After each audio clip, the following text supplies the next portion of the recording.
you love entertainment, current events, and Hollywood, don't miss Creator to Creators, hosted by the filmmaker Meosha Bean, known for the Shudder hit documentary Horror Noir and the acclaimed film Anatomy of an Anti-Hero, Redemption. This show features interviews with filmmakers and creatives from around the globe. Join the fun with guest celebrities and gain valuable insights. Subscribe now and follow Creator to Creators. Hi guys, welcome to another episode of Creators to Creators today. Today we have a special guest. Hi, my name is Lyon Brave. I also go by Lab because I'm a science nerd and a tech geek, and I work in healthcare. I experiment a lot with like my music and my life. That's why it's a mess. I love Yeah. it. Love it. I love going back to the beginning. I always say the beginning charts our trajectory in life, our little habits we pick up along the way, follow us into our adulthood. Tell me a little bit about your childhood. How did you get into music, and then also doing the things that you're doing as far as like being an advocacy and stuff? My childhood, I got to jump on the trampoline, amen, and climb trees. And I didn't grow up in the city, so I actually got to use my body, which I'm learning that the foundation you build in childhood is like really important to your longevity over time. Like if you have like a very sedentary life as a child, like that affects your whole adult life. And so I'm learning I have actually very good DNA, which makes me hold up a little better than a lot of people. Like it's not DNA, actually, it's nurturing, I meant. I love that. I love that. So, growing up, when was the first time you were like, all right, music, I have a knack. I want to go for this full on. I want to take this seriously. Growing up, I never thought I could take music seriously. I remember the first time I expressed interest in the guitar and taking guitar lessons. I didn't realize we were poor because I was a kid, and my mom was like, you want guitar lessons? What? Like, I didn't realize we were poor. Like, I just so I was like, I didn't know. I always had an ear for music, and my favorite class was probably music. And because my mother wanted to spend her resources on me to explore music, I was like, I'm the CD generation, a millennial, so I would buy every CD that I could ever get my hands on. I bought so much music that I didn't have a car when I was a teenager, and that was a bad decision. Get a car. Get a car. Yeah, invest in yourself, right? Is that what they say? Like that's so important, Yeah. right? A lot of artists, because it's a grind. It's hard, artistry these days. I mean, you have to do everything literally yourself, especially getting yourself out there and social media. Like your person, you're pretty much your brand, like 24/7. Hmm. And I Hmm. can't imagine how difficult that is. So, tell me, like, when did you like start to say, okay, you know what? I, when you starting and putting music out, because I'm sure that's the hardest thing, right? Uh, and getting people to listen and getting those streaming numbers. What was something was it like you had to team up with people? How did you find those people, or did they come to you just the more work you put out? Uh, I got lucky, and I've actually gotten to work with people, artists who are significantly more powerful, more rich, and more famous than me because they work with big labels. Like I worked with Somi, which she's a South Korean artist. She's very famous in South Korea. Yes. I worked with BewhY. He's very famous in South Korea. And then I worked with Damien Escobar. He's very famous in New York. Now, their level of fame is like so famous that they can actually afford mansions. Mine is like sitting in the background eating cheese sticks, being jealous, like goddamn them, so. But happy to be on stage. And but like, when did I start taking music seriously? Never. Like even now, like I'm more. It's more of a hobby. Like, but Okay. I'm a smart person, so I do actually I use music more as a way to for me to feel good and to help other people feel good. I'm not really concerned about turning into Taylor Swift because Right. also like you gotta I'm like just like a very holistic person, and I've been an educator. Now I'm a healer, quite literally, in my profession. And Wow. I use music more as a healing tool for my own soul. Mhm. And I'm glad if it can help other people too. But Yeah. like I don't like inspire to be Taylor Swift. I don't have the personality for it. And I remember I don't like people that much, and I'm more of a lab rat, quite literally. Like I'm an introvert. I like I used to. There's two things I did a lot as a child. One is like sing out loud and Uh-huh. whistle and listen to a lot of music, and the other was like capture bugs and look at them through microscopes and like mutilate cockroaches because I didn't have like any other good test subjects and like stuff like that. Like I love it. I love it. I mean, who wants to be Taylor Swift? I mean, I think that's exhausting, honestly. yeah. So really quick to get into a little bit of your music. I mean, you have some really cool anthems and you have a unique sound. I listened to a few of them. I like Roar and I really like New York City. Those two are like stand out to me. Tell me a little bit about the process. Do you write your songs? Do they like how what's that like? It changes. Roar was probably one of the pieces that was like more painstakingly written. Uh-huh. Like there's some songs like I spend like a couple weeks on the lyrics, like, because I got to piece it together as it comes and it doesn't always come at once. And then there's other songs like New York City was like pretty much an improv at the end of a session. And that was Nice. just like honestly a gut reaction response to New York. And I'm not like New York is always changing what neighborhood you're in, what borough you're in, what time of day it is, like what police officers are out. Is there an ice raid? But I didn't I came to New York. I consider it the post apocalypse version of New York because I came post pandemic and when the migration crisis was exploding. So this New York is not what everyone was fantasizing about.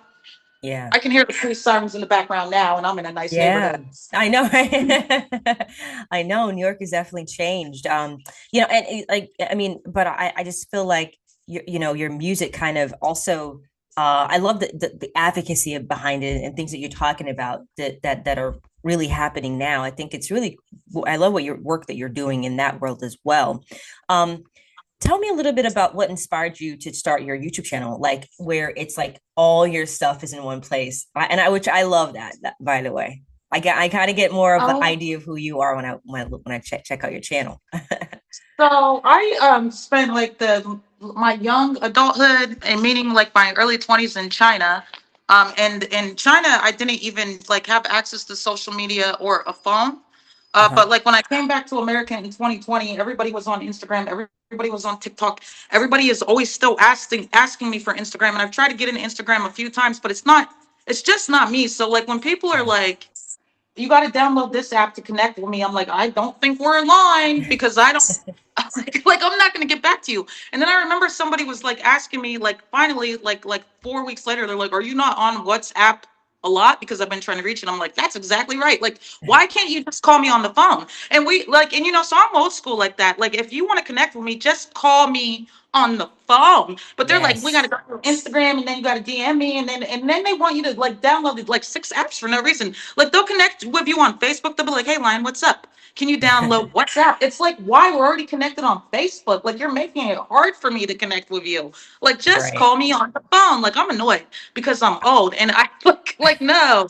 Like, so I don't connect with a lot of people because like they're just like they're too standoffish for me. Like they think they're like connected, but they're afraid. Like you're so afraid to give someone your number. And if you Yep. think like if you don't like if you think I'm a Jeeper creeper, like you don't need to take my number. But like if you're asking for my number and you don't just take my number, we are not connecting. Like no. I'm old school too. I feel the same way. I think there's a lot of people want to do the phone call. I think I don't know, it's weird to me, but I like it. I personally like it. I'm not a texter or on social media. Like I have a lot of friends that like do the call me on a messenger. I'm just like, you have my number. Like, what are we doing? So I feel you. Completely feel you. Your music blends EDM, pop, hip hop. How do you approach creating sounds that Mm, kind of crosses multiple genres? uh well, it's kind of very my music is kind of very reflective of my life. Like I'm not like I'm what is it? I'm not I have a growth mindset, meaning I'm always willing to learn, always willing to change. I'm not stagnant. Like I said, like nickname. My actual name is Lyon Brave. Okay, so initials lab, but it's very suiting because I am into like science and research, and I like progress and I like progression. I'm always concerned about like trying to improve myself. Like change is hard, even when you're aware of your flaws. But I'm willing to take risks. I'm willing to change environments. I'm willing to change hairstyles and clothes and you know I like my life is very experimental and I what is so of course my music is like I like you know I'm not a only do hip hop person. Like if I'm hanging out with a bunch of like rap artists, I'm gonna do hip hop. If I'm hanging out with a bunch of jazz singers, I'm gonna do jazz. EDM is a vibe. It's like probably electronic dance music is my favorite vibe because I'm actually a super high energy person. So Nice. I just like I really like it. Like electronic dance music is like it's a lot of energy. It's a really good vibe. I don't know how to explain it. I love that. It is a vibe. And I love that you're open to doing multiple genres and different, like crossing it, because I think that's what life is about. Like we're not always, there's ebbs and flows. So I like that. What has been the most, I guess, exciting, unexpected moments since launching your YouTube channel? That some people have actually given me money. Wow. like, That's nice. like I'll be like, I'll be, I'm not even playing around, but I'm kind of playing around. I'll be like, cash at me at Break Pulse, Bravepulse, and some people will actually cash at me, You're like, okay. So it's like it shows me that I can raise like money for myself by like just you know like I've never been a panhandler. There's moments in my life like I am broke, like everybody is broke, and you know Mhm. some people make the switch to panhandling, and I remember being real young and like I had like the first eviction notice on my door ever. And like for Wow. 1 second I was like, do I need to beg? And I was like, nah, begging ain't it's just not for me. I'm always like I gotta go find a way to like earn money. But uh like YouTube, like they you know what? Almost like I've worked for a lot of companies and they basically send me out there to beg for them that like they call it a Huh. sales pitch or a donation, but it's kind of like very similar to panhandling. Think about it.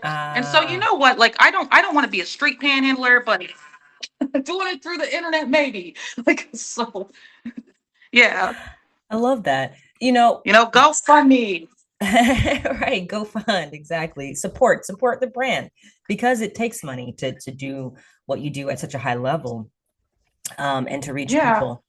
Um, Yeah. one thing I love what you said, your music makes you want people to dream big, you want people to be able to when they listen to your music to feel good and all these things. Do you feel like now the times that we're living in and being, an advocacy and of change and all that good stuff, do you feel like the times that we're living in now uh is are things, because it's pretty tumultuous right now what's happening in our government and our world around us. Do you Mhm. think things are going to get better, and how do you think we're going to make those changes? So I think the first thing humans need to acknowledge is that things are the best they've ever been. We got to drop our bad attitudes. There's always been like some sort of uh, resistance to other groups in society. It's always been pretty brutal, maybe even more brutal.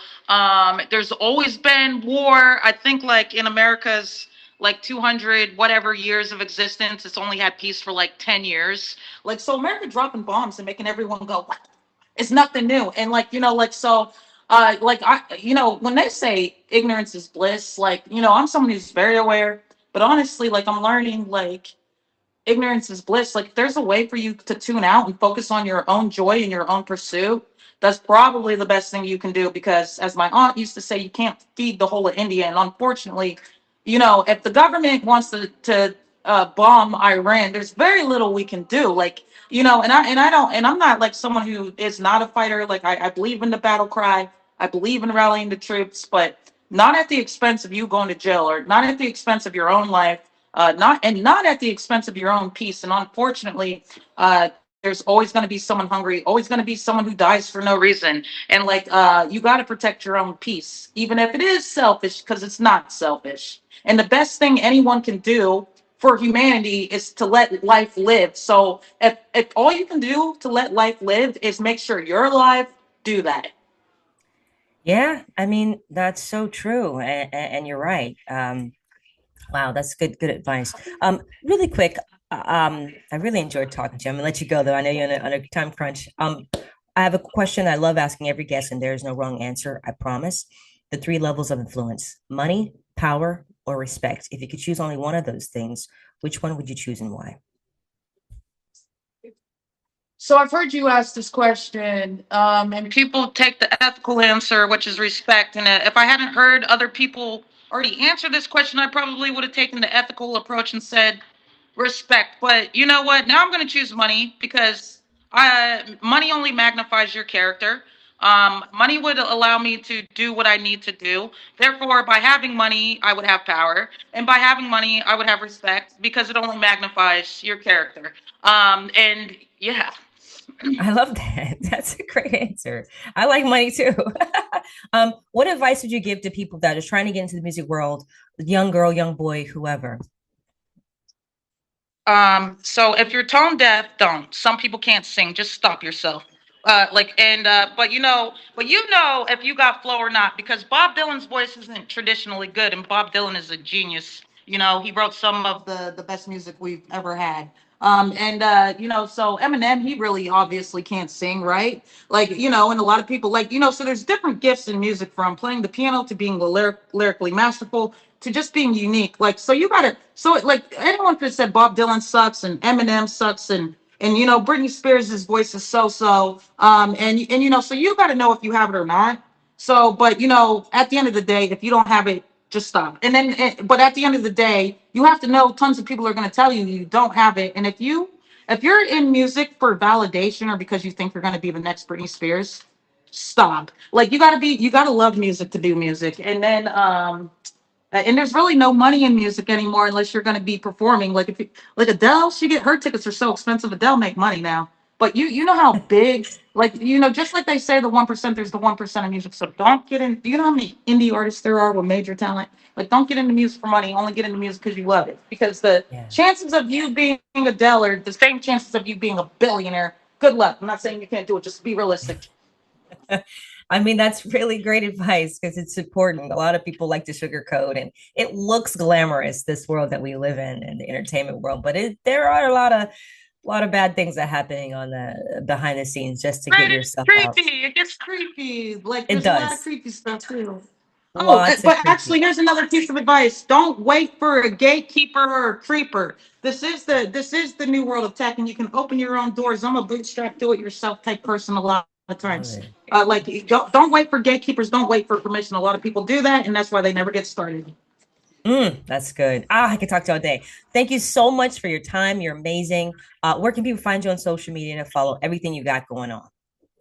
Okay, so my name is Lyon, spelled Lyon, Brave, Brave.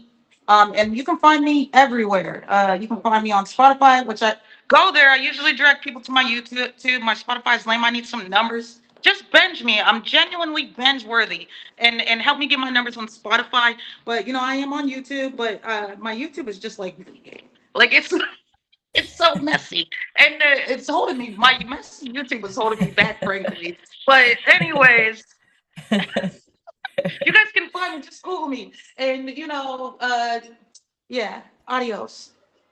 Thank you so much. Thank you so much. And thank you all for listening. And always remember to live, love, laugh. We'll see you guys next time.